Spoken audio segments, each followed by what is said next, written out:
Glass وال پر پڑے گہرے رنگ کے دبیز پردوں کی وجہ سے کمرے میں نیم ملگجا اندھیرا تھا۔ وہ ایک بھرپور انگڑائی لیتے اٹھ بیٹھا تھا۔ انگڑائی لینے سے سلیو لیس انر شرٹ سے اس کا کثرتی اور ورزشی وجود نمایاں ہوا تھا۔ اس نے منہ کے آگے ہاتھ رکھتے جمائی روکی تھی اور پھر دوسرے ہاتھ سے ماتھے پر بکھرے سیاہ بال پیچھے کیے۔ او شٹ، میں اتنی دیر تک سوتا رہا، اتنا وقت ہو گیا۔ اس نے سائڈ ٹیبل سے فون اٹھا کر وقت دیکھا تھا، جہاں دن کے 12 بج چکے تھے۔ اس کی نیند بھگ سے اڑی تھی۔ فون چھوڑتے وہ بیڈ سے اٹھا تھا، گلاس وال سے پردے ہٹائے تو سورج کی روشنی ڈائریکٹ آنکھوں پر پڑی۔ وہ بے اختیار آنکھوں پر ہاتھ رکھ گیا۔ وہ شاہویر سلطان ہمدانی تھا، سلطان ہمدانی اور سائرہ ہمدانی کا اکلوتا بیٹا، اور ہمدانی انٹرپرائزز کا اونر۔ اسے کون نہیں جانتا تھا، جس نے بہت کم وقت میں ہی دیوالیہ ہونے جا رہی ہمدانی انٹرپرائزز کو اپنی محنت اور عقل مندی سے کامیابی کی سیڑھیوں پر پہنچا دیا تھا۔ اب ہمدانی انٹرپرائزز کا شمار شہر کی بہترین ٹاپ 5 کمپنیز میں ہوتا تھا۔ یہ سب اس کی محنت کا منہ بولتا ثبوت تھا۔ وہ 5 سال امریکہ رہ کر آیا تھا اور وہیں اس نے اپنی تعلیم مکمل کی تھی۔ یہاں آتے ہی اس نے بزنس سنبھال لیا تھا۔ وہ کچھ دیر گلاس وال کے سامنے کھڑا رہا اور پھر مڑتے الماری سے اپنے کپڑے لیتے تیزی سے واش روم میں بند ہوا تھا۔ تقریباً 15 منٹ بعد وہ نکسک سا تیار کمرے سے نکلا تھا، سفید رنگ کے کاٹن کے کلف شدہ سوٹ میں ملبوس آستینوں کو کونیوں تک موڑے، بال سلیقے سے ماتھے پر سیٹ کیے وہ اجلت میں سیڑھیاں اترتے نیچے آیا تھا۔ پاؤں آج شوز کے بجائے سینڈلز میں مقید تھے۔ السلام علیکم بابا۔ لاؤنج میں سلطان ہمدانی کو بیٹھے دیکھ اس نے ان کی طرف آتے سلام کیا۔ وعلیکم السلام، خیریت؟ برخوردار، آج آپ اس وقت گھر پر؟ آج آفس جانے کا ارادہ نہیں ہے کیا؟ سلطان ہمدانی نے اس کے سلام کا جواب دیتے اس سے پوچھا تھا۔ انہیں اس کے گھر ہونے پر حیرت ہوئی، ساتھ ہی ساتھ وہ اسے معمول کے بجائے کرتا شلوار میں دیکھ کر بھی چونکے تھے۔ جی بابا، وہ آج ارسل آ رہا ہے تو اس کو لینے ایئرپورٹ جانا ہے۔ موبائل پر ٹیکسٹ کرتے اس نے جواب دیا۔ ارسل اس کا دوست تھا جو امریکہ میں اس کے ساتھ رہا تھا۔ اچھا شاویر بیٹا، اگر تم گھر پر ہو تو جانے سے پہلے ہانیہ کو یونی سے پک کر کے گھر چھوڑانا۔ ایک گاڑی لے کر تمہاری ماں شاپنگ پر گئی ہیں، جبکہ دوسری گاڑی میکینک کے پاس ہے۔ ڈرائیور تمہاری ماں کے ساتھ گیا ہے، ورنہ وہ لے آتا۔ اب وہ بیچاری بچی کہاں اتنی دھوپ میں خوار ہوتی پھرے گی۔ وقت دیکھتے سلطان صاحب کو بھی یاد آیا تو انہوں نے شاویر سے کہا۔ جی ٹھیک ہے بابا، میں چھوڑ جاتا ہوں، شاویر نے کہا۔ اتنے میں ملازمہ نے اس کا ناشتہ ٹیبل پر لگا دیا تھا۔ اس نے ناشتہ کیا اور پھر سلطان صاحب کو اللہ حافظ کہتے گھر سے نکلا تھا۔ ارسل کے پہنچنے میں ابھی 1.5 گھنٹہ باقی تھا، ایسے میں وہ آسانی سے ہانیہ کو پک کرتے گھر ڈراپ کر کے ایئرپورٹ پہنچ سکتا تھا۔ دھوپ واقعی بہت تیز تھی، یہ اسے باہر نکلتے ہی اندازہ ہو چکا تھا۔ اسے چھٹی ہوئے آدھا گھنٹہ گزر چکا تھا اور ابھی تک ڈرائیور اسے لینے نہیں آیا تھا۔ تبھی وہ مزید انتظار کا ارادہ ترک کرتی پیدل ہی انہی سے نکل آئی، کیونکہ اس کے ساتھ کی سبھی دوستیں جا چکی تھیں۔ بھیا ایک سموسہ چٹنی تو دینا۔ چند قدم چلنے کے بعد وہ ریڑھی کے پاس رکی تھی۔ یہ اس کے معمول میں تھا، وہ گاڑی میں بھی ہوتی تو گاڑی رکوا کر سموسہ لیتی تھی، جبکہ اس کی دوستیں اتنی گرمی میں اس کے سموسہ کھانے پر کانوں کو ہاتھ لگاتی تھیں، پر اسے پرواہ نہیں تھی۔ سموسہ چٹنی لیتے اس نے پرس سے پیسے نکال کر ریڑھی والی کو دیے اور آگے چل پڑی۔ وہ چلتے چلتے کھا رہی تھی، چند لمحوں بعد ہی اس کی آنکھیں پانی سے بھر گئیں۔ آج چٹنی کچھ زیادہ ہی تیکھی تھی، لگتا ہے آج بھیا بیگم سے لڑ کر آئے ہیں، تبھی تو سارا غصہ چٹنی پر نکال دیا۔ اتنی مرچیں کون ڈالتا ہے بھلا؟ سی کرتے خود سے کہتے اس نے ایک نظر پیچھے مڑ کر سموسے والے کو دیکھا جو شکل سے ہی اداس لگ رہا تھا۔ اس نے بچا ہوا سموسہ منہ میں رکھا اور چٹنی پھینکنے ہی والی تھی کہ تبھی اس کے قدموں کے پاس بالکل پاس ایک بائک آ کر رکا اور اس سے اترتے لڑکے نے تیزی سے ہانیہ کے منہ پر رومال رکھا۔ ہانیہ فوراً عقل مندی سے کام لیتے سانس روک گئی اور پھر اپنی کوہنی سے اس لڑکے کے پیٹ میں وار کیا۔ وہ رہ کر پیچھے ہوا، اس سے پہلے وہ سنبھلتا ہانیہ نے ہری مرچوں کی تیکھی چٹنی اس کی آنکھوں پر مل دی۔ وہ بری طرح سے اچھلتے اپنی آنکھیں ملنے لگا اور نیچے گر گیا۔ تم نے مجھے کیا سمجھا تھا؟ میں کسی فلم کی نازک ہیروئن ہوں جسے تم یوں چٹکیوں میں رومال رکھ کر بے ہوش کرتے گاڑی میں ڈال کر لے جاؤ گے؟ تمہیں تمہاری نانی نے یاد دلا دی تو میرا نام بھی ہانیہ نہیں۔ ہانیہ جو پہلے تو خوفزدہ ہوئی تھی، اب اس آدمی کو نیچے گرے تڑپتے دیکھ اپنے کارنامے پر دل ہی دل میں خود کو داد دیتی اس پر چڑھ دوڑی۔ پانی پانی وہ آدمی بری طرح سے تڑپ رہا تھا جب ہانیہ نے ادھر ادھر دیکھا، لیکن اسے کچھ بھی ایسا نظر نہ آیا کہ جس سے وہ اس آدمی کی تواضع کر سکے۔ کہاں جا رہے ہو؟ مجھے کڈنیپ نہیں کرنا، رکو تو ذرا۔ تم نے مجھے یعنی سلطان ہمدانی کی بھتیجی کو کڈنیپ کرنے کی کوشش کی ہے، تمہاری ہمت کی داد دینی پڑے گی، اس پر تمہارا انعام تو بنتا ہے، وہ تو لیتے جاؤ۔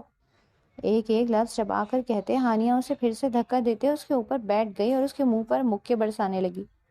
کچھ ہی دیر میں وہاں اچھا خاصا ہجوم لگ گیا تھا، لوگ یہ منظر دیکھ دیکھ کر ہنس ہنس کر پاگل ہو رہے تھے، اوپر سے ہانیہ کے جملے لوگوں کے پیٹ میں بل پڑنے لگے۔ اب بتاؤ، آپ کرو گے کڈنیپ کسی کو؟ بندر جیسی شکل ہے تمہاری، اپنے کان اور ناک تو دیکھو، یوں لگ رہا ہے جیسے کسی گدھے کے ہوں۔ کاش میرے پاس کچھ ہوتا جس سے میں تمہاری آنکھیں نوچ لیتی۔ وہ اسے مارتی اپنی ہی دھن میں لگی ہوئی تھی جب شاہویر سلطان وہاں پہنچا اور یہ سارا منظر دیکھ اس کے ماتھے کی رگیں تن گئیں۔ فوراً سے ہانیہ کے پاس پہنچتے اس نے ہانیہ کا بازو پکڑتے کھینچ کر اسے آدمی کے اوپر سے اٹھایا۔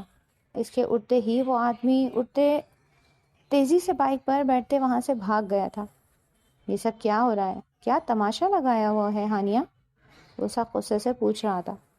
وہ شاہویر بھیا شکر ہے آپ آ گئے، یہ مجھے کڈنیپ کر کے لے جا رہا تھا۔ وہ تو میں نے عقل مندی دکھائی کہ آنکھیں اس کی چٹنی پر مل دی، میرا مطلب ہے چٹنی اس کی آنکھوں پر مل دی اور میرے قابو میں آ گیا، ورنہ ابھی آپ نایونی اور باقی سڑکوں کی خاک چھان کر ہانیہ کو ڈھونڈ رہے ہوتے۔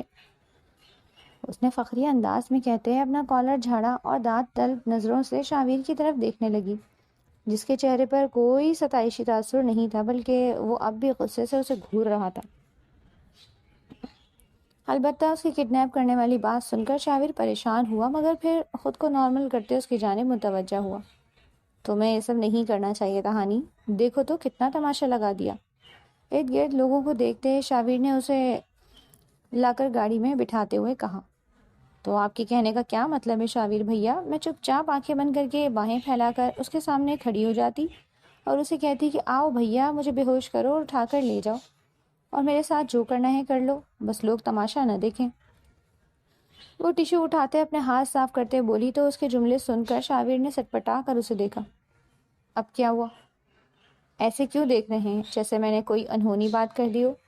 اب ظاہر سی بات ہے وہ کڈنیپ کرنے آیا تھا تاکہ لے جا کر میرے ساتھ کچھ غلط کرتا، اب وہ مجھے اغوا کر کے لے جا کر یہ تو نہیں کہتا کہ بہن تمہیں کوئی تکلیف تو نہیں ہوئی، میں تمہیں اغوا کر کے لایا۔ ہانی کی زبان مسلسل چل رہی تھی جبکہ اس کی باتیں سنتے شاہویر کا چہرہ سرخ پڑا۔ اس لڑکی کو سمجھ ہی نہیں آ رہی تھی کہ وہ اس کے سامنے کیا کچھ بول رہی ہے۔ نفی میں سر ہلاتے وہ گاڑی اسٹارٹ کرتے گھر کے راستے پر ڈال چکا تھا۔ ہانی جو کچھ بھی ہوا موم بابا سے اس کا ذکر مت کرنا، وہ پریشان ہو جائیں گے، شاہویر نے کہا تو اس مرتبہ ہانیہ نے بغیر کچھ کہے سمجھنے والے انداز میں سر اس بات میں ہلا دیا، کیونکہ وہ دونوں یہی سمجھ رہے تھے کہ جو کچھ ہوا تھا وہ محض اتفاق تھا، مگر وہ نہیں جانتے تھے کہ یہ محض اتفاق نہیں بلکہ پری پلان تھا۔ کوئی تھا جو واقعی ہی ہانیہ کو کڈنیپ کروانا چاہ رہا تھا، مگر کون؟ اس بات سے وہ دونوں ہی انجان اور بے خبر تھے۔ اسے گھر کے گیٹ پر ڈراپ کرتے اس نے وہیں سے گاڑی واپس کی طرف موڑی۔ آپ آج گھر کیسے؟ اور کہیں جا رہے ہیں کیا؟ ہانیہ کو پوچھنے کا خیال آیا تھا۔ اس نے اب شاہویر کی ڈریسنگ پر غور کیا تھا، سفید کرتا شلوار اس پر بہت جچ رہا تھا۔ ہانیہ نے دل ہی دل میں اس کی تعریف کی۔ ہاں وہ آج ارسل آ رہا ہے تو میں اس کو لینے جا رہا ہوں، شاہویر نے گھڑی پر وقت دیکھتے جواب دیا، جبکہ ہانیہ خوشی سے اچھل پڑی۔ کیا واقعی ارسل بھیا آ رہے ہیں؟ اس کی خوشی دیدنی تھی، ارسل کو بھی وہ اپنا بھائی مانتی تھی اور ارسل بھی اسے اپنی سگی چھوٹی بہنوں کی طرح ٹریٹ کرتا تھا، تبھی اس کے آنے کا سن وہ خوش ہو گئی۔ ہاں وہ سچ میں آ رہا ہے، اب تم اندر جاؤ تاکہ میں بھی جا سکوں، شاہویر نے کہا تو وہ سر اس بات میں ہلاتے دروازہ کھولتے اندر چلی گئی، جبکہ اس کے جانے کے بعد ارسل نے گاڑی اسٹارٹ کرتے ایئرپورٹ کے راستے پر ڈالی، کیونکہ وہ آلریڈی لیٹ ہو چکا تھا۔ وہ ارسل کے پہنچنے سے پہلے پہنچ گیا تھا۔ اس نے ارسل کا پرتپاک استقبال کیا، پھر وہیں سے دونوں ایک ریسٹورنٹ میں گئے تھے جہاں شاہویر نے اسے شاندار لنچ کروایا تھا۔ ہاں بھائی اب بتاؤ، اچانک ہمیں اپنے دیدار کا شرف بخشنے کا موڈ کیسے بن گیا؟ 3 ماہ پہلے تو میں نے تمہیں بہت بلایا تھا، تب تو تم نہیں آئے۔ کھانے کے دوران ہی شاویر نے پوچھا تو ارسل کے لب مسکراہٹ میں ڈھلے جبکہ آنکھیں چمک اٹھی۔ بس اس وقت چھٹیاں نہیں تھیں، اب چھٹیاں ملی تو آ گیا، ارسل نے بات بناتے کہا، مگر سامنے بھی شاویر تھا، وہ کچھ سمجھ چکا تھا۔ اچھا، لیکن مجھے تو لگ رہا ہے کہ دال میں کچھ کالا ہے، بلکہ پوری کی پوری دال ہی کالی ہے۔ اب شرافت سے بتاؤ گے یا میں دوسرے طریقے سے پوچھوں؟ شاویر نے اسے گھورتے ہوئے کہا تو ارسل نے اس کی چالاکی پر پہلے برا سا منہ بنایا اور پھر اسے سب بتانے لگا۔ شاویر کا شک درست تھا، موصوف یہاں ایک حسینہ کی محبت کا شکار ہو کر اس کی زلفوں کا اسیر ہونے آئے تھے۔ گھننے میسنے بے شرم انسان اکیلے شادی کا فیصلہ کر لیا اور بتانا ضروری بھی نہیں سمجھا، شاویر نے مصنوعی ناراضگی دکھاتے کہا، جس پر ارسل نے اس کے بازو پر چپت لگائی۔ زیادہ ڈرامے کرنے کی ضرورت نہیں ہے، تمہیں ہی بتا رہا ہوں سب سے پہلے، ارسل نے کہا تو شاویر ہنس پڑا، جبکہ اس کے ہنسنے پر ارسل نے آنکھیں چھوٹی کیے اسے گھورا۔ اب کیوں بتی سی نکال رہا ہے؟ اسے ہنستے دیکھ ارسل نے پوچھا۔ میں سوچ رہا ہوں کہ جب تمہاری مبولی بہن کو معلوم ہوگا کہ اس کا ارسل بھیا اس کی بھابھی ڈھونڈ کر اکیلے گھوڑی چڑھنے کا ارادہ رکھتا ہے تو وہ تمہارا کیا حشر کرے گی؟ ویسے بھی آج میں نے اس کا جو روپ دیکھا ہے، اس کے بعد تمہاری حالت سوچ کر ہی مجھے مزہ آ رہا ہے۔ شاویر نے کہتے ساتھ اس کو آج کا سارا واقعہ سنایا تھا، جسے سننے کے بعد ارسل کی آنکھیں بے یقینی سے پھیل گئیں۔ قسم سے اسے نہیں بتانا یار، میں خود بتا دوں گا اسے، ارسل نے اس کا کارنامہ سننے کے بعد اپنی حالت کا سوچتے ہی بے ساختہ جھرجھری لی۔ پھر تھوڑی دیر ادھر ادھر کی باتوں کے بعد شاویر ارسل کو اس کے گھر ڈراپ کرنے گیا تو ارسل کی امی نے اسے ڈنر پر روک لیا۔ وہ ڈنر کے بعد رات گئے گھر لوٹا تھا جب اسے ہانیہ لان میں ٹہلتی ہوئی ملی۔ تم اس وقت یہاں کیا کر رہی ہو ہانیہ؟ وہ اندر جانے کے بجائے سیدھا اس کی جانب آیا تھا۔ ہانیہ جو اپنی ہی سوچوں میں گم تھی، اپنے پیچھے شاویر کی آواز سنتے وہ ڈر کے مارے ایک دم اچھل پڑی۔ او شاویر بھیا، آپ نے تو مجھے ڈرا ہی دیا، وہ اپنے دل پر ہاتھ رکھتے بولی تھی۔ کیوں جی، دن میں تو کوئی بہت بہادر بن رہا تھا اور ابھی محض میرے بولنے سے ڈر گئی، شاویر نے میٹھا میٹھا طنز کیا۔ وہ اور بات تھی، خیر چھوڑیں، آپ یہ بتائیں کھانا کھائیں گے؟ ہانیہ نے بات بدلتے شاویر سے پوچھا تو شاویر نے غور سے اس کی طرف دیکھا۔ چاند کی روشنی میں اس کا گورا رنگ مزید نکھرا ہوا دکھائی دے رہا تھا۔ وہ اس وقت ماریہ بی کے پرپل کلر کے چکن ایمبرائڈری کرتا پاجامہ میں ملبوس تھی۔ ایمبرائڈری سے میچنگ دوپٹہ جو ایک طرف کندھے پر پڑا تھا اور آدھا زمین پر جھول رہا تھا، لمبے مہرون بال جو جوڑے کی شکل میں کیچر میں مقید تھے، البتہ کچھ لٹیں چہرے کے اطراف جھول رہی تھیں۔ یوں تو اس کی قدرتی بال سیاہ تھے، مگر اسے اپنے بالوں کا یہ رنگ بے حد پسند تھا، اس لیے وہ ہم وقت اپنے بالوں کو میرون کلر کرائے رکھتی تھی، جو اس کی گوری رنگت پر جچتا بھی بہت تھا۔ گلابی نازک ہونٹ، چھوٹی تیکھی ناک اور ہلکی براؤنش آنکھیں، آنکھوں پر آ کر شاویر کی نگاہ ٹھہر گئی اور اچانک ٹھٹک گیا۔ اس کی آنکھوں کے کنارے نم تھے۔ تو کیا وہ اس کے آنے سے پہلے رو رہی تھی؟ مگر کیوں؟ اس سوچ نے شاویر کو بے چین کر دیا، تبھی فوراً پوچھا، ہانی تم رو رہی تھی کیا؟ شاویر نے اگلے ہی لمحے پریشانی سے پوچھا، جس سے وہ گڑبڑا کر نظریں چرا گئی۔ نہیں تو میں بھلا کیوں روں گی؟ آپ کو کوئی غلط فہمی ہوئی ہے، وہ چہرے پر برستی زبردستی کی مسکراہٹ سجاتے ہوئے بولی اور رخ موڑ گئی۔ سچ سچ بتاؤ ہانیہ، مجھ سے جھوٹ بولنے کی ضرورت نہیں ہے، مجھے بتاؤ کیا ہوا ہے، موم نے کچھ کہا ہے کیا؟ اس کا ہاتھ پکڑ کر شاویر نے اس کا رخ اپنی طرف موڑتے سوال کیا۔ وہ جانتا تھا کہ کبھی کبھی اس کی ماں ہانیہ سے تلخ ہو کر کوئی نہ کوئی ایسی بات ضرور کہہ دیتی تھی جس سے وہ بیچاری گھنٹوں روتی رہتی۔ نہیں تو کسی نے کچھ نہیں کہا، وہ بس مجھے ماما بابا کی یاد آ رہی تھی تو یوں ہی آنکھیں بھر آئیں۔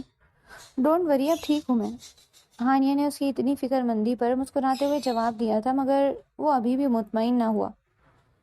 سچ میں یہی بات ہے نا؟ اس کی آنکھوں میں دیکھتے شاویر نے ایک مرتبہ پھر یقین دہانی کرنی چاہی۔ ہاں بابا، سچ میں یہی بات ہے، اس مرتبہ اس نے قدرے کھلکھلا کر کہا تو شاویر کے دل کو تسلی ہوئی۔ جھلی لڑکی، اس میں بھلا رونے والی کیا بات ہے؟ شاویر نے بھی جواباً مسکراتے اس کے سر پر ہلکی سی چپت لگاتے ہوئے کہا۔ پھر دونوں ایک ساتھ مسکرا دیے، جبکہ یہ منظر سائرہ ہمدانی کی آنکھوں میں مرچیں بھر گیا۔ وہ غصے سے تن فن کرتی کھڑکی سے پیچھے ہٹ گئی تھی۔ تم نے کھانا کھایا؟ شابیر نے یاد آنے پر پوچھا تو ہانیہ نے نفی میں سر ہلایا۔ اس کا دل اب قدرے ہلکا ہو چکا تھا۔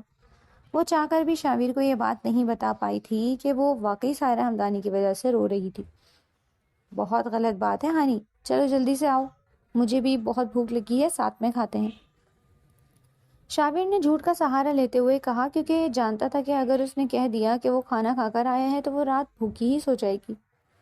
ہانیہ نے کچن میں آتے کھانا گرم کر کے ٹیبل پر لگایا۔ وہ دن کی بھوکی تھی اس لیے جلدی جلدی کھانے لگی، جبکہ شابیر جس کا پیٹ پہلے سے بھرا ہوا تھا وہ بس صرف اس کو دکھانے کے لیے پلیٹ میں چمچ ہلاتا رہا۔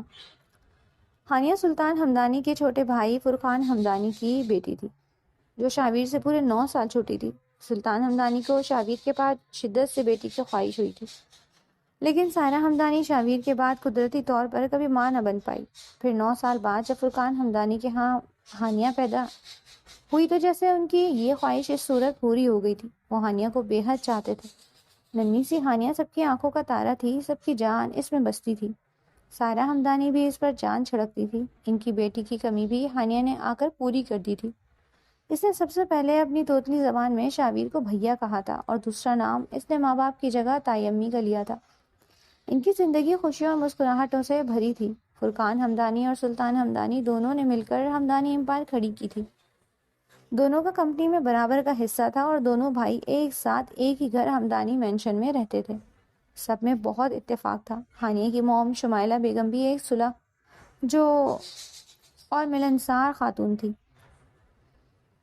دونوں دیورانی جیٹھانی میں کبھی انبن نہ ہوئی۔ اس روز ہانیہ کی 15ویں سالگرہ تھی۔ گھر میں ہر کوئی ایکسائٹیڈ تھا۔ وہ سب ہانیہ کو اس مرتبہ گرینڈ سرپرائز دینا چاہتے تھے۔ شابیر جو پچھلے 5 سال سے امریکہ میں تھا، آج وہ بھی لوٹ کر آ رہا تھا۔ بھابھی میں اندر آ جاؤں کیا؟ سائرہ ہمدانی کے کمرے کے دروازے پر دستک دیتے شمائلہ بیگم نے اجازت چاہی۔ ارے شمائلہ، آؤ آؤ، وہاں کیوں کھڑی ہو گئی؟ سائرہ ہمدانی جو الماری کا پٹ کھولے کھڑی تھی فوراً سے ان کی طرف دیکھتے بولی۔ شمائلہ بیگم اندر داخل ہوئی تھی۔ کیا کر رہی تھی بھابھی؟ صوفے پر بیٹھتے شمائلہ بیگم نے پوچھا۔ کچھ خاص نہیں، تم بتاؤ، کوئی کام تھا کیا؟ سائرہ ہمدانی نے پوچھا۔ جی بھابھی، وہ آج آپ کو ایک ذمہ داری سونپنے آئی ہوں۔ میں اور ہانیہ کے بابا ہانیہ کے لیے گفٹ لینے مارکیٹ جا رہے ہیں، پھر واپسی پر پورا گھر بھی ڈیکوریٹ کروانا ہے۔ ایسے میں اگر ہانیہ پر ہوئی تو سارا سرپرائز خراب ہو جائے گا، اس لیے ہم چاہتے ہیں کہ آپ ہانیہ کو اپنے ساتھ کہیں باہر لے جائیں کسی بہانے سے، تاکہ ہم پرسکون ہو کر تیاری کر سکیں۔ شمائلہ بیگم نے کہا تو سائرہ ہمدانی مسکرا اٹھی، پھر بولی، ہاں کہہ تو تم ٹھیک رہی ہو، وہ گھر پر رہی تو سرپرائز کو سرپرائز کہاں رہنے دے گی۔ تم ایسا کرو، اسے تیار کر دو، مجھے ویسے بھی مقدس کی طرف جانا تھا، وہ اتنے روز سے بلا رہی تھی، چلو اسی بہانے اس کا گلہ بھی ختم ہو جائے گا۔ سائرہ ہمدانی نے اپنی بہن کا تذکرہ کیا اور پھر آدھے گھنٹے بعد وہ ہانیہ کو لیے گھر سے نکل گئی۔ ان کے جاتے ہی فرقان صاحب نے مینشن کی ڈیکوریشن کے لیے بندے بلائے اور پھر 3 گھنٹے کی کڑی محنت کے بعد آخرکار پورے مینشن کا نقشہ بدل چکا تھا۔ ان سب کاموں سے فارغ ہو کر دونوں میاں بیوی گفٹ لینے کے لیے مارکیٹ گئے، مگر وہ نہیں جانتے تھے کہ وہ جا تو رہے ہیں لیکن واپس نہیں آ پائیں گے۔ وہ جس مال میں ہانیہ کا گفٹ خریدنے گئے تھے، وہاں اچانک شارٹ سرکٹ کی وجہ سے آگ بھڑک اٹھی اور پھر سینکڑوں لوگ لقمہ اجل بن گئے تھے، جن میں شمائلہ بیگم اور فرقان ہمدانی بھی تھے۔ ان کی شناخت DNA ٹیسٹ کے ذریعے کی گئی۔ تیمی، رات ہو گئی، چلیں نا گھر چلتے ہیں، وہ کوئی 10ویں مرتبہ آ کر سائرہ ہمدانی کو کہہ چکی تھی۔ نہ جانے کیوں مگر اس کا دل یہاں نہیں لگ رہا تھا۔ وہ جلد از جلد گھر جانا چاہتی تھی، جبکہ سائرہ ہمدانی شمائلہ بیگم کی کال کے انتظار میں تھی۔ بس ہانی، چلتے ہیں، ابھی 10 منٹ۔ سائرہ ہمدانی نے اسے بہلایا اور پھر فون اٹھا کر وقت دیکھا تو 7:15 ہو چکے تھے، مگر اب تک شمائلہ بیگم یا فرقان ہمدانی کی طرف سے کوئی کال نہ آئی۔ اتنا وقت ہو گیا، اب تک تو وہ واپس آ گئے ہوں گے، جانے انہوں نے کال کیوں نہیں کی، میں خود کر کے پوچھ لیتی ہوں۔ سائرہ ہمدانی نے خود کلامی کی تھی اور پھر باری باری دونوں کے نمبر ٹرائی کرنے لگی، لیکن دونوں کے نمبر انوس بند آ رہے تھے۔ ابھی وہ پھر سے ٹرائی کرتی کہ جبھی سلطان ہمدانی کی کال آ گئی۔ شکر ہے سلطان، آپ نے کال کر لیا، آپ گھر آ گئے کیا؟ شمائلہ اور فرقان کہاں ہیں؟ وہ واپس آئے یا نہیں؟ ہانی اب تنگ ہو رہی ہے یہاں۔ سائرہ ہمدانی نے کال اٹھاتے ہی کہا تھا، لیکن آگے سے جو خبر انہیں سلطان صاحب نے سنائی تھی وہ سن سائرہ ہمدانی کی قدموں تلے سے زمین نکل گئی۔ وہ ہانیہ کو لیے بمشکل گھر پہنچی. گھر کی ڈیکوریشن دیکھ ان کی چیخیں نکل گئیں. پھر چند گھنٹوں بعد ان کی میتیں بھی گھر آ گئیں. سجے سجائے گھر میں ماتم کا سما تھا. شاویر بھی پہنچ چکا تھا، جبکہ ہانیہ تو کب سے حواس کھو چکی تھی. لاشوں کی حالت ایسی نہیں تھی کہ زیادہ دیر رکھی جائے، اس لیے راتوں رات ہی انہیں سپرد خاک کر دیا گیا. ہانیہ کا جنم دن اس کے لیے خوفناک اور بدترین دن بن کر رہ گیا تھا، جسے دوبارہ اس نے کبھی یاد کرنے کی کوشش نہیں کی. وہ 2 سال تک صدمے میں رہی تھی. صرف وہی نہیں بلکہ سلطان ہمدانی بھی اپنا بازو ٹوٹ جانے کے بعد ایسے بیمار ہوئے کہ بستر سے جا لگی. حالات بدترین ہونے لگے اور ہمدانی انڈسٹریز دیوالیہ ہونے کو آ گئی. ایسے میں شاویر نے ہمت کی تھی. اس نے نہ صرف بیمار باپ اور صدمے میں موجود ہانیہ کو سنبھالا، بلکہ اپنی محنت اور قابلیت سے ہمدانی انڈسٹریز کو بھی کامیابی اور شہرت کی بلندیوں پر لے گیا. ابھی کچھ عرصہ پہلے ہی اس پر یہ انکشاف ہوا تھا کہ وہ ہانیہ سے محبت میں مبتلا ہو چکا ہے. پہلے تو وہ اسے اپنی وقتی اٹریکشن سمجھ کر ٹالتا رہا، مگر ہر گزرتے لمحے کے ساتھ اسے شدت سے اس بات کا اندازہ ہوا تھا کہ جیسے وہ وقتی اٹریکشن سمجھ رہا تھا، وہ وقتی اٹریکشن نہیں تھی بلکہ محبت ہی تھی. وہ خوش تھا، بہت خوش، کیونکہ ہانیہ ایک اچھی لڑکی تھی. دوسرا اپنی تھی. اسے یقین تھا کہ اس کی اور ہانیہ کی آپس میں بہت اچھی گزرے گی. اسے بس اب صرف اور صرف ہانیہ کی پڑھائی مکمل ہونے کا انتظار تھا، جس میں ابھی مزید 2 سال کا وقت لگنا ہے. اس روز وہ آفس سے جلدی گھر آ گیا تھا کیونکہ اسے ہانیہ کو لے کر بازار جانا تھا. ہانیہ نے کورس کی کچھ کتابیں خریدنی تھی. وہ لانچ میں داخل ہوا تو سائرہ ہمدانی سامنے ہی بیٹھی تھی. وہ انہی کی طرف آ گیا جو اسے اس وقت گھر پر دیکھ چکی، کیونکہ وہ اچھے سے اپنے بیٹے کو جانتی تھیں. جب سے اس نے بزنس سنبھالنا شروع کیا تھا، اس وقت سے اس کے لیے بزنس سب سے پہلے تھے. وہ کسی بہت زیادہ ایمرجنسی کی صورت میں ہی چھٹی کیا کرتا تھا، ورنہ تو اس نے کبھی اپنی طبیعت خرابی پر بھی چھٹی نہ کی. لیکن اب پچھلے کچھ دنوں سے وہ محسوس کر رہی تھی کہ شاویر اکثر اوقات جلدی گھر آنے لگا تھا. انہوں نے وجہ جاننے کی کوشش کی تو وجہ جلد ہی ان کے سامنے آ گئی، اور وہ وجہ تھی ہانیہ. ہاں، وہ ہانیہ کے چھوٹے چھوٹے کاموں کے لیے آفس کو کم وقت دینے لگا تھا. السلام علیکم موم. شاویر نے صوفے پر بیٹھتے سلام کیا، جبکہ نظروں نے چاروں طرف اس دشمن جاں کو تلاشا، مگر وہ کہیں بھی نظر نہ آئی. شاویر، تم جلدی آ گئے آفس سے، سب خیریت ہے؟ اس کے سلام کا جواب دیتے سائرہ ہمدانی نے کھوجتی نظروں سے اسے دیکھتے ہوئے پوچھا. جی موم، وہ دراصل ہانیہ نے کتابیں لینی تھی تو اسی کو لے کر مارکیٹ جانا تھا، شاویر نے کہا تو سائرہ ہمدانی کے ماتھے پر بل پڑے. وہ ڈرائیور کے ساتھ بھی جا سکتی تھی شاویر، تمہیں بلانے کی کیا ضرورت تھی؟ میں دیکھ رہی ہوں تم آج کل آفس سے بہت لاپرواہی کرنے لگے ہو. سائرہ ہمدانی کا لہجہ نہ چاہتے ہوئے بھی تلخ ہوا تھا، جس پر شاویر چونکا. کیا ہو گیا یار موم، میں کوئی لاپرواہی نہیں کر رہا، کام مکمل کر کے ہی آتا ہوں، شاویر نے کہا، اور پھر ملازمہ سے ہانیہ کو بلانے کے لیے کہا. کچھ دیر میں ہانیہ آ گئی، جسے لے کر وہ گھر سے نکل گیا تھا، جبکہ سائرہ ہمدانی پرسوچ نظروں سے اس کی پشت کو دیکھ کر رہ گئی. پھر اس کے 2 روز بعد ہی انہوں نے شاویر کو اپنے کمرے میں بلا بھیجا. موم، آپ نے بلایا؟ شاویر نے اندر آتے پوچھا. ہاں آؤ بیٹھو، مجھے تم سے ضروری بات کرنی ہے، سائرہ ہمدانی نے اسے بیٹھنے کا اشارہ کرتے کہا. ان کا لہجہ حد سے زیادہ سنجیدگی لیے ہوئے تھا. جی موم کہیے، وہ بولا. شاویر، میں اب تمہاری شادی کرنا چاہتی ہوں، سائرہ بیگم نے اس کی آنکھوں میں دیکھتے کہا.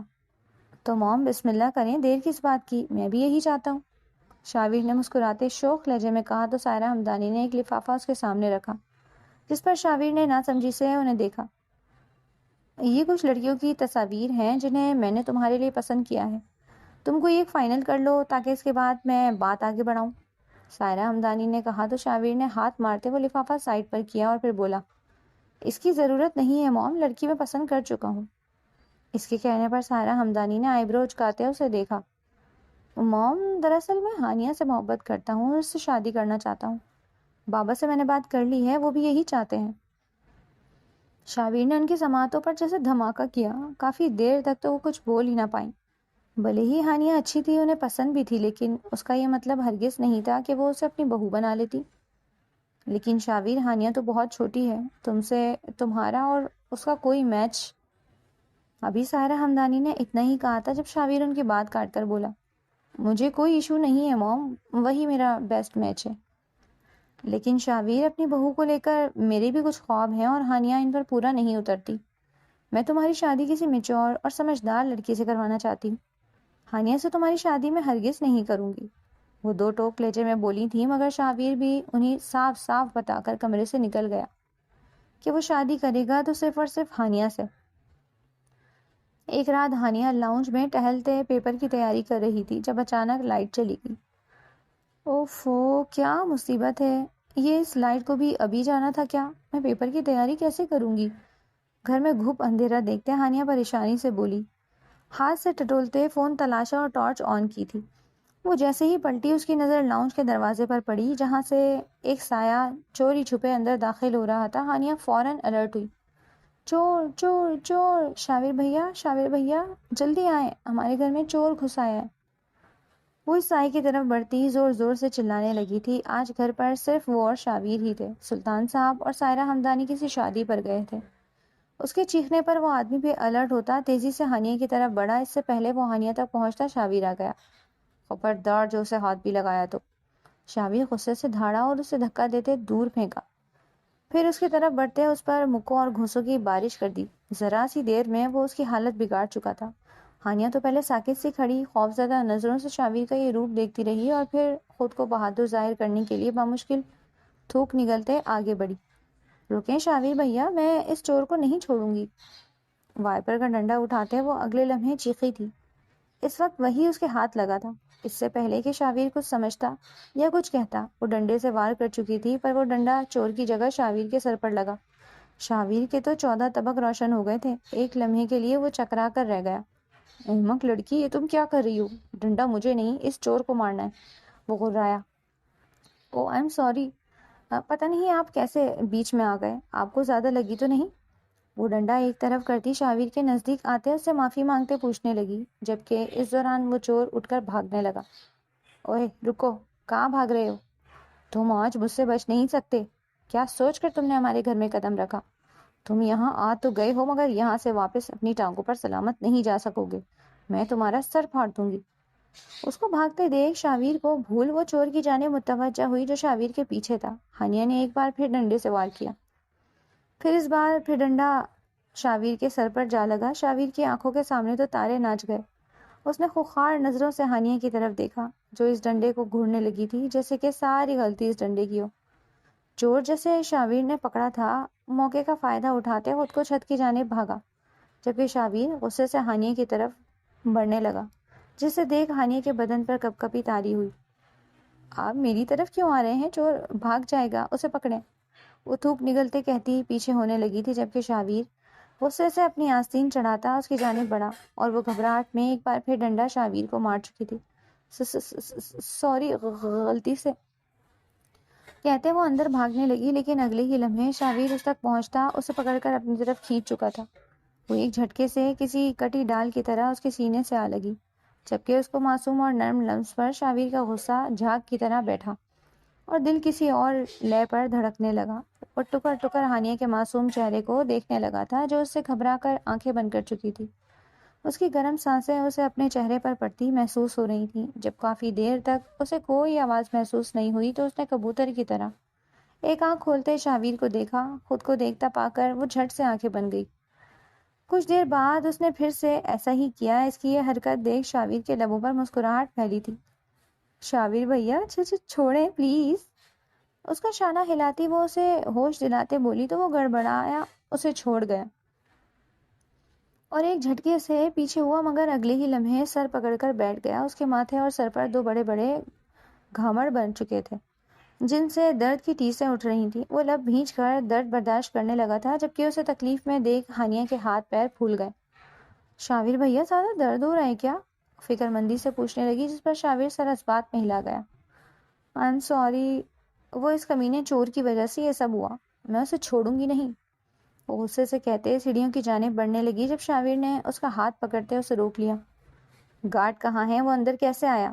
شاویر کو یکدم ہی خیال آیا تھا، پھر وہ ہانیہ کو کمرے میں جانے کا کہتے خود باہر کی طرف بڑھ گیا اور گارڈز کے پاس جاتے ان سے پوچھ تاچھ کرنے لگا۔ دونوں گارڈز لائن تھے، پھر بھی شاویر انہیں ڈانٹتے ہوئے واپس آیا تو ہانیہ اس کے کمرے میں برف کا کٹورا لیے بیٹھی تھی۔ آئیں شاویر بھیا، آپ کی ٹکور، میرا مطلب ہے کہ یہ جو لگی ہے اس کی ٹکور کر دوں، اس سے آرام مل جائے گا۔ اس نے اپنی طرف سے سمجھدار ہی بنتے ہوئے کہا۔ شاویر اسے منع کرنا چاہتا تھا مگر پھر سر میں اٹھتے درد کی وجہ سے وہ بستر پر نیم دراز ہوتے آنکھیں موند گیا۔ ہانیہ اس کے قریب بیٹھی اس کی ٹکور کرنے لگی تھی۔ شاویر کو اس کی ٹکور سے واقعی سکون ملا، جس کے باعث اس کی آنکھ لگ گئی۔ ہانیہ کافی دیر وہیں بیٹھی اس کی ٹکور کرتی رہی اور پھر اس کو سکون سے سوتے دیکھ اٹھ کر اپنے کمرے میں آ گئی۔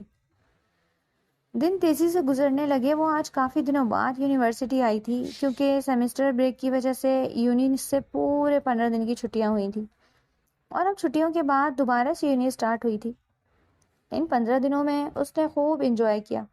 شاویر اسے روزانہ باہر لے کر جاتا، اکثر وہ دونوں لنچ یا ڈنر باہر کرتے، اسے ڈھیروں شاپنگ کرواتا، پارک اور پھر اس کی پسندیدہ جگہوں پر اسے لے کر جاتا رہا۔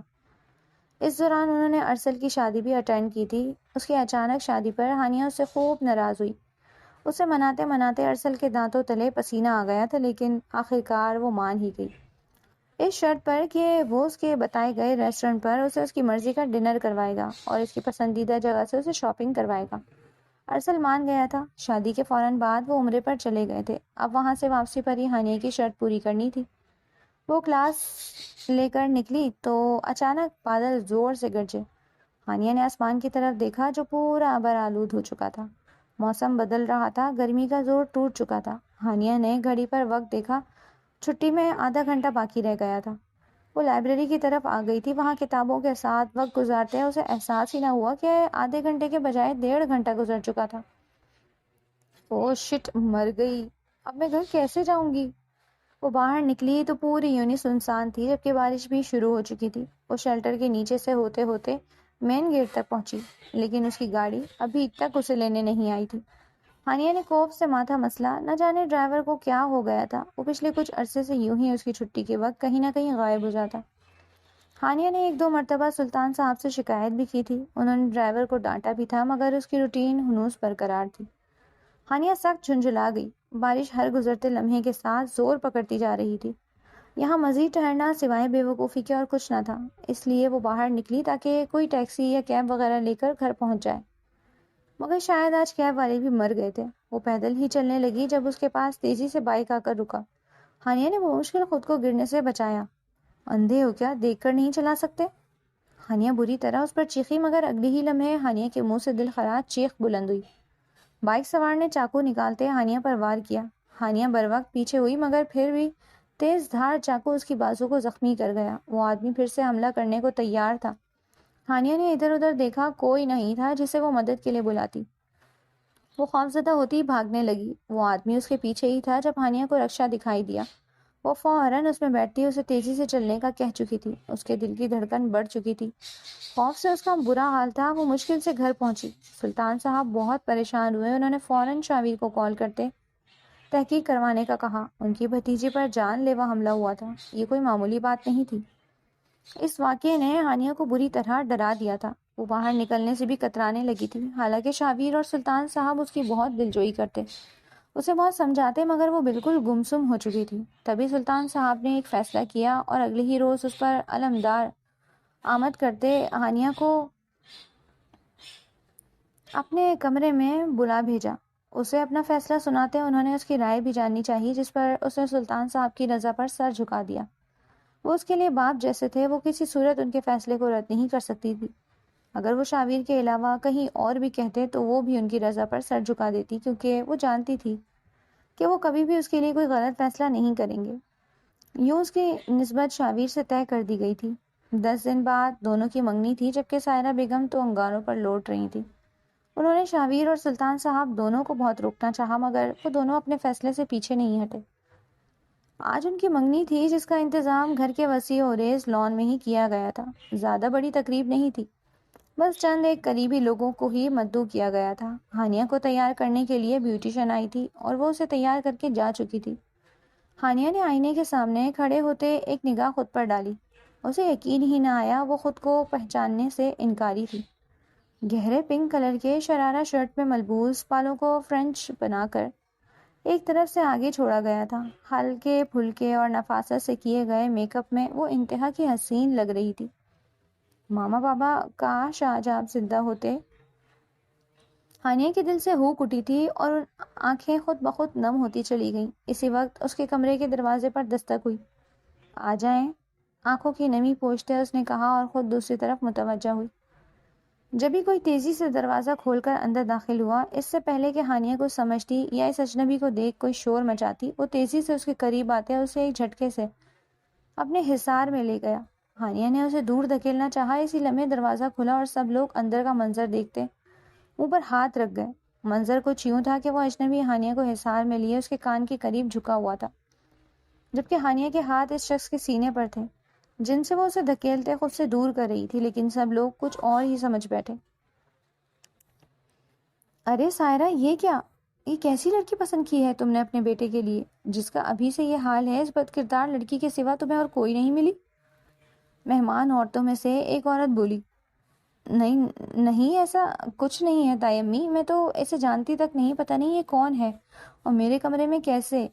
ہانیہ نے فوراً سے صفائی دیا اور ان کی طرف آنا چاہا، جب وہ شخص ہانیہ کا ہاتھ پکڑتے اسے روک گیا۔ ہانیہ ڈارلنگ، اب کچھ بھی چھپانے کی ضرورت نہیں، ویسے بھی سب کو معلوم تو ہو ہی گیا ہے۔ ہانیہ کا اپنی طرف کھینچتے وہ ڈٹائی سے بولا، جب ہانیہ روتے ہوئے اپنا بازو چھڑوا گئی۔ میں اسے نہیں جانتی تایا جان، شاویر بھیا، میں ایسی لڑکی نہیں ہوں، میں بدکردار نہیں ہوں، وہ کہتے تیزی سے رونے لگی تھی جب شاویر تیزی سے اندر آیا اور اگلی ہی لمحے اس شخص کی درگت بنتے سب نے دیکھی۔ اسے مار پیٹ کر گارڈ کے حوالے کرنے کے بعد اس نے ہانیہ کو دیکھا جو بے ہوش ہوتے گر چکی تھی۔ ہانی ہانی، کیا ہوا ہانی؟ اٹھو، آنکھیں کھولو پلیز۔ وہ اسے اٹھا کر بستر پر لٹاتے تیزی سے اس کے ہاتھ پیر مسلنے لگا جو ٹھنڈے پڑ رہے تھے۔ پانی منگواتے وہ اس کے منہ پر چھڑک گیا تھا جس سے وہ ہوش میں آئی۔ اس کے ہوش میں آتے دیکھ وہ اسے چھوڑتے کمرے سے نکل آیا۔ اب اس کا رخ اپنی ماں کی طرف تھا۔ کیوں کیا آپ نے ایسا موم؟ کیا بگاڑا تھا اس معصوم نے آپ کا موم؟ وہ انہیں دیکھتے غصے سے دھاڑا تو وہ دہل کر سینے پر ہاتھ رکھ گئی۔ ان کے چہرے پر ایک رنگ آ رہا تھا اور ایک جا رہا تھا۔ کیا ہو گیا شاویر، یہ کون سا طریقہ ہے بات کرنے کا؟ وہ بامشکل لہجے کی گھبراہٹ پر قابو کرتے بولی۔ زیادہ معصوم بننے کی ضرورت نہیں ہے موم، سب جانتا ہوں میں، بلکہ میں تو اسی وقت جان گیا تھا جب دوسری مرتبہ ہانی پر حملہ ہوا، مگر میں آپ کو دیکھتا رہا کہ شاید آپ خود ہی سمجھ جائیں گی اور باز آ جائیں گی، مگر نہیں۔ پہلے آپ نے اس کو کڈنیپ کروانا چاہا، پھر اس پر جان لیوا حملہ، اور پھر جلن، اناد اور بلا وجہ کی نفرت میں آپ اس حد تک آگے نکل گئیں کہ اس کو بدکردار ثابت کرنے کے لیے آپ نے ایک گھناؤنا کھیل تک رچا، یہ سوچے بغیر کہ جب مجھے اور ڈیڈ کو پتہ چلے گا تو ہم پر کیا گزرے گی۔ وہ بری طرح سے چیخا۔ شاویر بیٹا، وہ میں سائرہ ہمدانی نے کچھ کہنا چاہا، لیکن شاویر نے تیزی سے ان کی بات کاٹ دی۔ مت کہیں مجھے بیٹا موم، مجھے آپ سے یہ امید نہیں تھی کہ آپ ایسا بھی کر سکتی ہیں۔ کیسے کر سکتی ہیں آپ ایسا موم؟ کیسے؟ یہ جانتے ہوئے بھی کہ وہ میری عزت بننے جا رہی ہے، آپ نے اسے بے عزت کرنے کا سوچا بھی کیسے؟ شاویر نے کہتے دونوں ہاتھوں سے اپنے بال نوچے۔ سامنے اگر سائرہ ہمدانی کی جگہ کوئی اور ہوتا تو شاید اس کی اس حرکت پر شاویر اب تک اس کے ٹکڑے ٹکڑے کر چکا ہوتا، مگر سامنے ماں تھی، وہ چاہ کر بھی کچھ نہیں کر سکتا تھا۔ شاویر بیٹا، مجھے معاف کر دو، مجھ سے غلطی ہو گئی، سائرہ ہمدانی ندامت بھرے لہجے میں بولی۔ مجھ سے نہیں موم، معافی خدا سے مانگے، آپ نے غلطی نہیں کی بلکہ گناہ کیا ہے۔ آپ نے ایک معصوم کے کردار پر کیچڑ اچھالا، ایک معصوم پر بہتان باندھا ہے۔ اس رب سے معافی مانگیں، اگر وہ آپ کو معاف کر دے تو۔ شاویر نے کہا اور پھر کمرے سے نکل آیا۔ سائرہ ہمدانی اسے پکارتی رہی مگر اس نے سنی انسنی کر دی۔ بابا، مجھے ابھی اور اسی وقت ہانیہ سے نکاح کرنا ہے۔ وہ بولا تو لہجہ بے لچک تھا۔ سلطان ہمدانی نے بیٹی کی طرف دیکھا جس کی آنکھیں بتا رہی تھیں کہ اس کا فیصلہ اٹل ہے۔ ٹھیک ہے بیٹا، میں ابھی انتظام کرواتا ہوں، سلطان صاحب کہتے اٹھ کھڑے ہوئے، اور پھر اگلے آدھے گھنٹے میں ہی وہ ہانیہ فرقان سے ہانیہ شاویر سلطان بن چکی تھی۔ اس نے غائب دماغی سے ہی نکاح نامے پر سائن کیے۔ نکاح کے بعد اس کی سہیلیاں اور کزنیں اسے شاویر کے کمرے میں بٹھا کر جا چکی تھیں۔ شاویر کمرے میں آیا تو وہ سر جھکائے بیٹھی تھی۔ شاویر چلتا ہوا اس کے قریب آیا اور اس کے سامنے بیڈ پر بیٹھتے اس کا ہاتھ اپنے ہاتھ میں لیا۔ ہانی، تم ٹھیک ہو؟ اس کے سٹ پڑتے ہاتھ کو محسوس کرتے شاویر نے فکر مندی سے پوچھا، لیکن اگلے ہی لمحے بھونچکا سا رہ گیا۔ ہانیہ ایک جھٹکے سے اس کے سینے سے لگتی بری طرح سے رونے لگی۔ شاویر نے اسے نہیں روکا۔ اچھا تھا اس طرح رو کر اس کے دل کا غبار نکل جاتا۔ چلو اب بس بھی کرو یار، کیا گولڈن نائٹ یوں ہی برباد کرنی ہے؟ کافی دیر بعد وہ اسے خود سے الگ کرتے بولا تو وہ جو پہلے ہی رونے کی وجہ سے سرخ تھی مزید سرخ پڑی، اور ایک مرتبہ پھر شاویر کے سینے میں چہرہ چھپایا، مگر اس مرتبہ یہ شرم و حیا کی وجہ سے تھا۔ شاویر نے اسے خود میں بھیجتے ایک گہری سانس لی۔ میں تمہارے ہر دکھ کا ازالہ کرنا چاہتا ہوں ہانی، کیا مجھے اجازت ہے؟ وہ اب اس کے سر سے دوپٹے کو جدا کرتے اس کی اجازت چاہ رہا تھا۔ ہانیہ شرم کے مارے سر نہیں اٹھا سکی۔ شاویر اسے بیڈ پر لٹائے لائٹس آف کرتے اس پر سایہ فگن ہوا، اور پھر واقعی اس نے ہر دکھ کا ازالہ کیا۔ شاویر پلیز اس کو دیکھ لیں، میرا پیپر ہے، مجھے تیاری کرنی ہے۔ 6 ماہ کے روتے ہوئے شہیر ہمدانی کو وہ شاویر کے پاس لائی تھی۔ شاویر نے شہیر کو لیتے اس کا چہرہ دیکھا، جو شہیر کے ساتھ ساتھ خود بھی رونے والی ہو گئی تھی۔ اکثر ایسا ہی ہوتا ہے، شہیر کا باجا ایسے کھلتا تھا کہ خدا کی پناہ، اسے چپ کرواتے کرواتے وہ خود بھی رونے لگتی۔ تب سائرہ ہمدانی آ کر اسے لے جاتی تو اسے کچھ دیر آرام ملتا۔ وہ ابھی تک سائرہ ہمدانی کی سچائی سے ناواقف تھی، جبکہ شاویر ابھی تک اپنی موم سے ناراض تھا۔ سائرہ ہمدانی اپنی کیے پر بہت شرمندہ تھی۔ وہ شاویر سے تو معافی مانگتی، مگر ان میں اتنی ہمت نہیں تھی کہ وہ ہانیہ کے سامنے اپنے جرم کا اقرار کر کے اس سے معافی مانگ لیتی۔ میں کیا سوچ رہا ہوں، شہیر کو اس کی بہن لا کر دے دیتے ہیں، پھر وہ تمہیں تنگ نہیں کرے گا۔ وہ جیسے کتاب لے کر بیٹھی، شاویر شرارت سے بولا، میں آپ کا سر پھاڑ دوں گی اگر ایسا سوچا بھی۔ وہ ایک طوفان بھی مجھ سے سنبھالا نہیں جاتا اور آپ مزید کی بات کر رہے ہیں۔ اب جب تک میری پڑھائی پوری نہیں ہو جاتی میرے آس پاس بھی مت بھٹکیے گا۔ وہ وارننگ دیتے لہجے میں بولی تو شاویر اس کے قریب آتے اس کی آنکھوں پر اپنے لب رکھ گیا، جس سے اسے اندر تک سکون محسوس ہوا تھا، اور لب خود بخود مسکراہٹ میں ڈھل گئے۔